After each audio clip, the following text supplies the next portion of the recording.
ये त्वक्षरमनिर्देशम् अव्यक्तं पर्युपासते सर्वत्र गमचिन्तं च कूटस्थम् अचलं ध्रुवं सन्नियमीन्द्रियं ग्रामं सर्वत्र समबुद्धये ते प्राप्नुवन्ति मामेव सर्वभूतहिते रताम्. एक साधूजी असे भगवद्गीतेचे श्लोक म्हणत होते. एक माणूस तिथून बाजूला जाणार होता आणि त्याने हे श्लोक ऐकले आणि ते साधूजींना म्हणलं, तुम्ही हे श्लोक म्हणतात पण याचा आम्हाला काहीच अर्थ कळत नाही. श्लोक म्हणतात तर त्याचा अर्थ कळत नाही तर त्याचा फायदा काय. साधूजींनी म्हणले, ठीक आहे, काही हरकत नाही, तू एक काम कर, हे बाजूला एक टोकरी आहे, त्या टोकरीमध्ये नदीचं पाणी घेऊन ये. ते म्हणते, ठीक आहे साधूजी, मी घेऊन येतो. तो टोकरी घेतो आणि पाणी टोकरीमध्ये घेऊन येतो.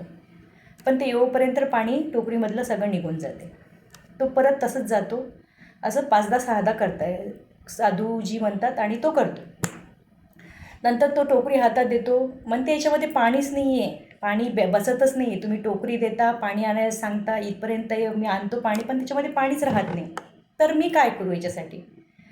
तर साधूजी उत्तर देतात, हा पहिला टोकरीचा कलर कसा होता, फार मळलेली होती, त्याच्यावर खूप धूळ होती आणि पाण्यामध्ये बुडून बुडून ती फार स्वच्छ झाली.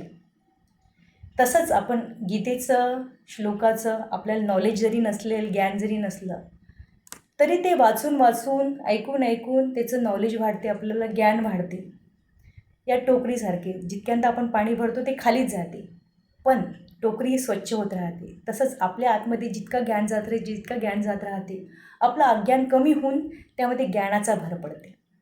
तर काहीही गोष्टी कळली नाही, चांगल्या गोष्टी, तर त्या रिपीट करावं. धन्यवाद.